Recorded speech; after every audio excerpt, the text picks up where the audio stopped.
ஒரு சிறிய கிராமத்தில் ஆதி என்ற புத்திசாலி சிறுவன் வாழ்ந்தான். மற்ற குழந்தைகள் போல விளையாட்டுப் பொருட்களை அவன் விரும்பவில்லை. அவனுக்கு பிடித்தது பழைய வயர்கள், சக்கரங்கள், நட்டு போல்ட்டுகள். ஒரு நாள் ஆதி தனது வீட்டின் மேல் மாடியில் இருந்த பழைய பெட்டியை திறந்தான். அதற்குள் பல பழைய எலக்ட்ரானிக் பொருட்கள் இருந்தன. ஆதியின் கண்கள் உற்சாகத்தில் பிரகாசித்தன. இவைகளால் நான் ஒரு ரோபோ உருவாக்கப் போகிறேன். ஒரு கையில் ஸ்பேனர், மற்றொரு கையில் வரைபடம். ஆதி வேலை செய்ய ஆரம்பித்தான். நேரம் நகர்ந்தது. மாலை இரவாக மாறியது. ஆனால் ஆதி மட்டும் விடாமுயற்சியுடன் வேலை செய்து கொண்டே இருந்தான். திடீரென்று அந்த சிறிய இயந்திரத்தின் கண்கள் நீலமாக ஒளிர்ந்தன. "வணக்கம் நண்பா," ஒரு மென்மையான குரல் கேட்டது. ஆதி அதிர்ச்சியில் பின்னால் தள்ளி போனான். யார் நீ?" அந்த இயந்திரம் மெதுவாக சிரித்தது. "நான் சிட்டி. நீ உருவாக்கிய நண்பன் ரோபோ." ஆதியின் கண்களில் மகிழ்ச்சி நிரம்பியது.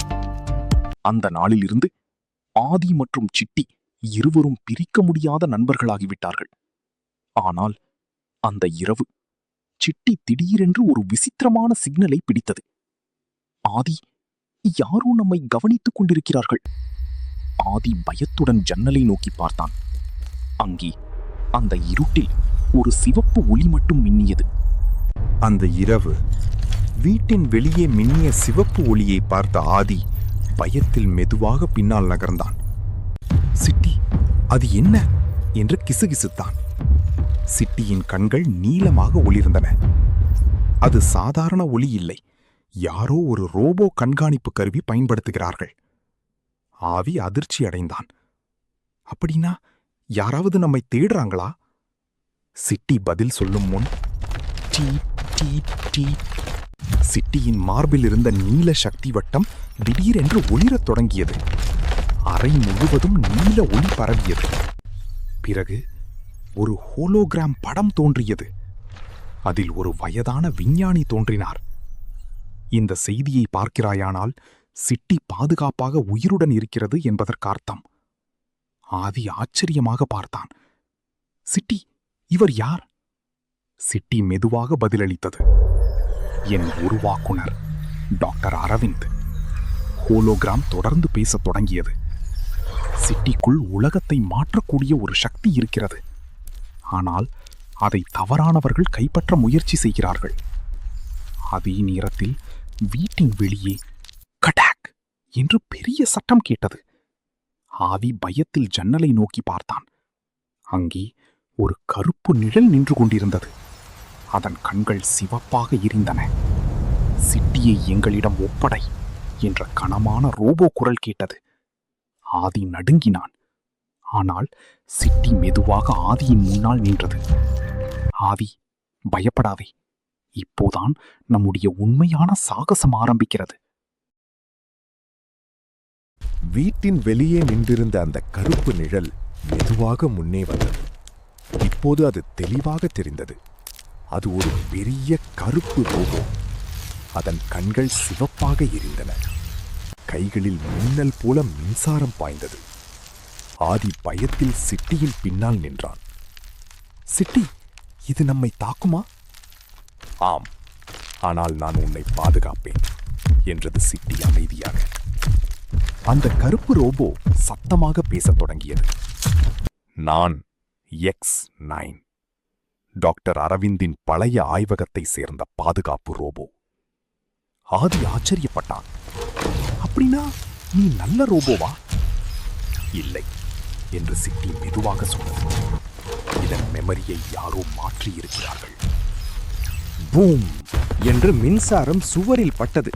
ஆதி கீழே விழ ஆல்மோஸ்ட் போனான். அப்போது சிட்டியின் மார்பில் இருந்த நீல சக்தி வட்டம் பிரகாசித்தது. சிட்டி தனது கையை நீட்டியது. ஒரு நீல பாதுகாப்பு கவசம் உருவானது.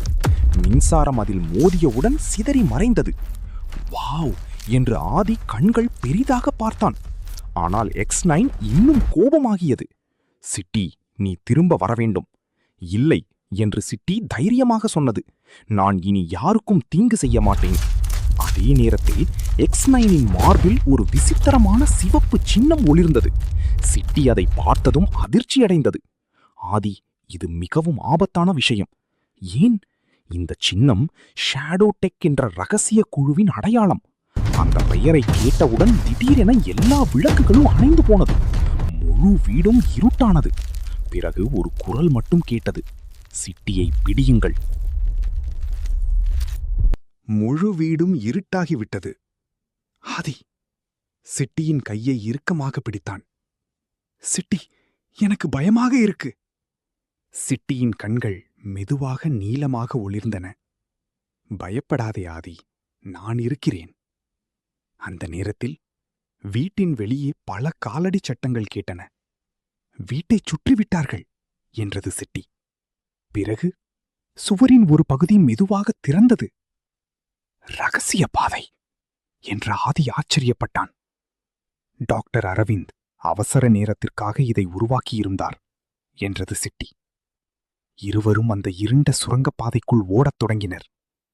சில நிமிடங்கள் கழித்து அவர்கள் ஒரு பழைய மறைக்கப்பட்ட அறையை அடைந்தனர். அங்கெல்லாம் பழைய கணினிகள், கருவிகள், ரோபோ பாகங்கள். அறையின் நடுவில் இருந்த பெரிய திரை திடீரென்று ஒளிர்ந்தது. அதில் மீண்டும் டாக்டர் அரவிந்த் தோன்றினார். ஆதி, இந்த செய்தியை நீ பார்க்கிறாயானால் ஷேடோ டெக் உங்களை கண்டுபிடித்து விட்டது. ஆதி கவனமாக கேட்டான். சிட்டிக்குள் இருக்கும் ப்ளூ கோர் சக்தி உலகின் எந்த இயந்திரத்தையும் இயக்க முடியும். சிட்டியின் மார்பில் இருந்த நீல வட்டம் பிரகாசித்தது.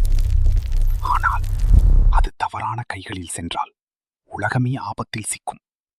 பிறகு திரையில் ஒரு வரைபடம் தோன்றியது. இந்த வரைபடம் ஒரு ரகசிய ஆய்வகத்திற்கு செல்லும் பாதை.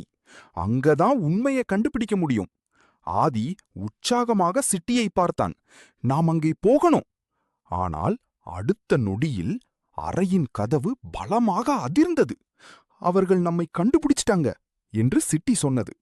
கதவு மெதுவாக உடையத் தொடங்கியது. அதன் பின்னால் சிவப்பு கண்கள் பல ஜோடி மின்னின. தொடரும்.